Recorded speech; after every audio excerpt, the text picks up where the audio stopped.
Bienvenue dans cette nouvelle édition de l'Africa Tonight. Voici les titres de l'actualité. Les relations entre le Burkina Faso et la Côte d'Ivoire sont au beau fixe. C'est ce qu'a déclaré le président Roch-Marc Christian Kaboré lors d'un entretien exclusif avec Africa 24. Gros plan dans ce journal.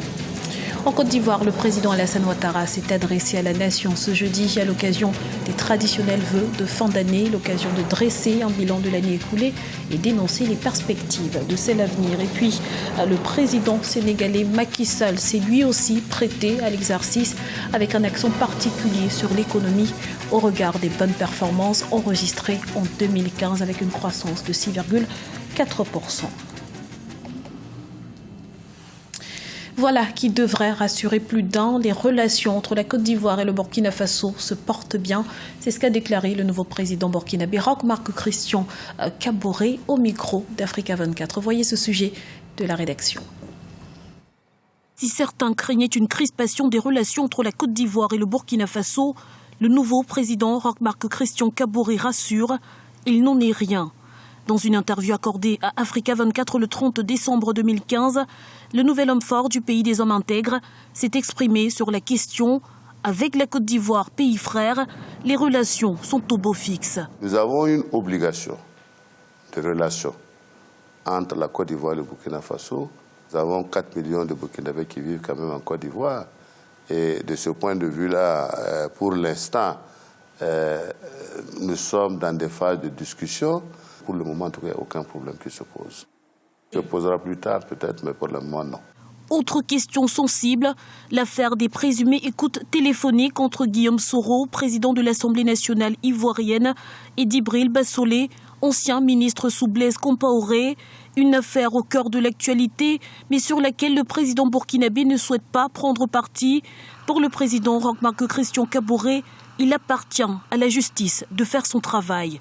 Même position quant à la possible implication de l'ancien président Blaise Compaoré dans la tentative de coup d'État de l'ex-régiment de sécurité présidentielle le 16 septembre 2015.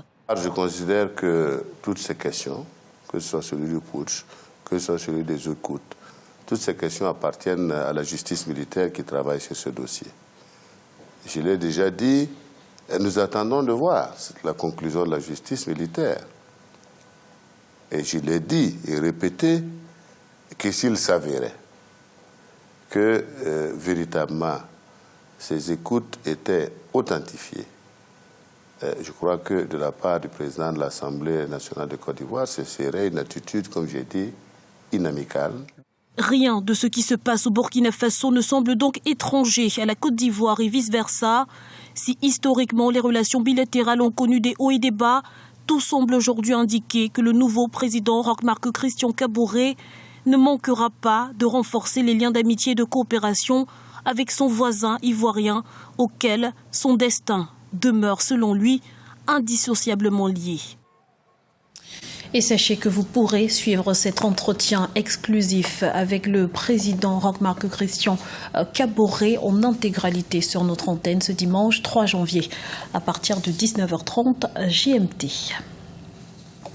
En Côte d'Ivoire, le président Alassane Ouattara s'est adressé à ses concitoyens à l'occasion de l'entrée dans la nouvelle année, une allocution ponctuée de grandes annonces politiques, sociales et économiques. On l'écoute. Notre pays vient de renouer avec ce qui fait sa réputation en Afrique et dans le monde. Je veux parler de sa stabilité politique, du climat de paix qu'il offre à nos concitoyens et enfin de la prospérité de notre économie. En effet, 2015 a été une nouvelle année de forte croissance économique pour la Côte d'Ivoire, ce qui nous a permis d'accroître les revenus des populations. L'année 2015 restera également une année charnière qui aura vu notre pays organisé dans la paix et la sérénité. Une élection présidentielle dont tous les observateurs s'accordent à dire qu'elle a été exemplaire, crédible et transparente. En cette occasion, vous vous êtes exprimé librement et avec clarté sur mon bilan et sur ma vision pour la Côte d'Ivoire, en m'accordant un second mandat. Vous avez montré au monde entier votre profond attachement à la démocratie et à la paix. Je suis très fier de chacune et de chacun d'entre vous. À noter que le président Alassane Ouattara a, par la même occasion, annoncé avoir accordé des grâces présidentielles pour 3100 prisonniers de la crise post-électorale de 2011. Au Sénégal, le volet économique était au centre du discours du président Macky Sall. Il faut dire que malgré une mauvaise conjoncture internationale, l'année 2015 s'est achevée sur de bons résultats en matière de croissance au pays de la Teranga.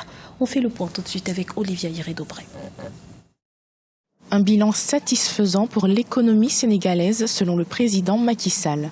Le chef de l'État sénégalais s'est adressé à ses compatriotes ce jeudi 31 décembre 2015. Dans son discours à la nation, il s'est félicité des bons résultats en matière de croissance, de maîtrise de l'inflation et du déficit public pour l'année 2015. Les bonnes performances de notre économie se consolident. En effet, les prévisions en fin 2015 situe notre taux de croissance économique à 6,4%. Au-delà d'une pluviométrie favorable, cette dynamique positive résulte aussi des efforts de mise en œuvre des projets et réformes phares du PSE. Assurément, nous sommes sur la bonne voie pour atteindre l'objectif moyen de 7% de taux de croissance annuel fixé dans le plan Sénégal émergent. Dans le même élan, et pour la première fois, notre budget national a dépassé le seuil des 3 000 milliards et sera essentiellement financé sur ressources propres. Mieux que les années précédentes, la campagne agricole a donné d'excellents résultats. Rendons grâce à Dieu pour le bon hivernage. Nos efforts de modernisation de l'agriculture ont largement porté leurs fruits. Pour le président sénégalais, l'éducation et la formation resteront des priorités pour le Sénégal en 2016. Dans une société du savoir et du savoir-faire, je reste en effet convaincu que l'éducation et la formation de qualité conditionnent le progrès des nations.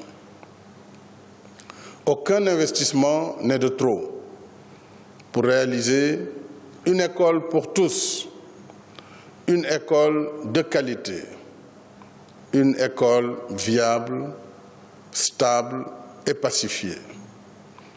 C'est dans cet esprit que le gouvernement a procédé à la validation aux 2/3 des années de contractualisation et de vacation des corps émergents. Le président a également mis l'accent sur la consolidation des acquis démocratiques au Sénégal, notamment par les 15 propositions de réforme qu'il entend apporter grâce au projet de révision constitutionnelle. Des propositions qui feront sans doute l'objet de débats dans le courant de l'année 2016.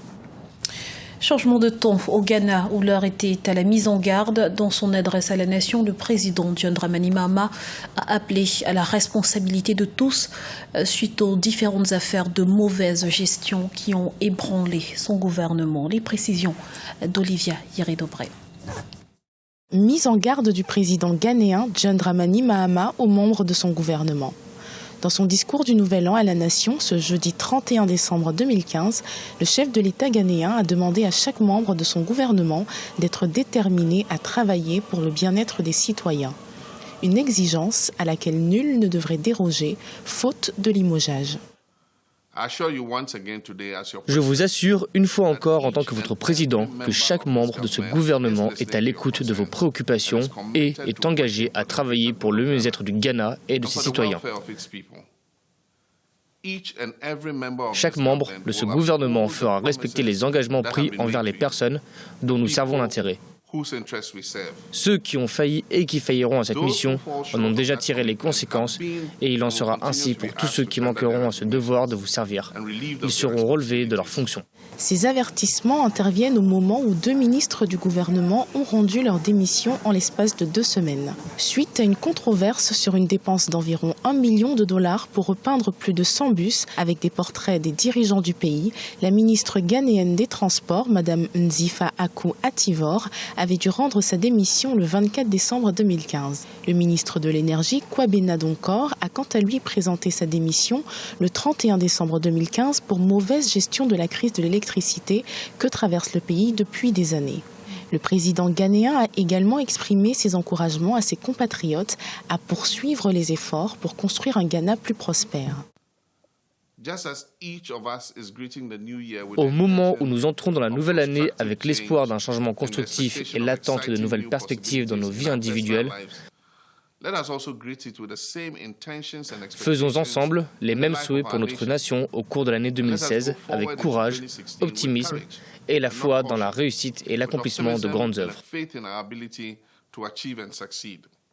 Enfin, pour le bilan de l'année qui s'est écoulée, le président Mahama a félicité les Ghanéens pour leur endurance. Dans le reste de l'actualité, 112e à 110e, le Gabon a gagné 2 places dans le dernier rapport du Programme des Nations Unies pour le développement sur l'indice de développement humain, une performance qui place ce pays d'Afrique centrale à la 2e place dans la région subsaharienne et à la 1re place au niveau sous-régional devant le Cameroun. Plus marquant encore, le pays devance l'Afrique du Sud, le Maroc ou encore le Nigeria à l'échelle continentale. Ce journal a été réalisé par l'ensemble de la rédaction. Nous vous remercions pour votre fidélité. Retrouvez dans un instant une nouvelle édition de l'information sur Africa 24.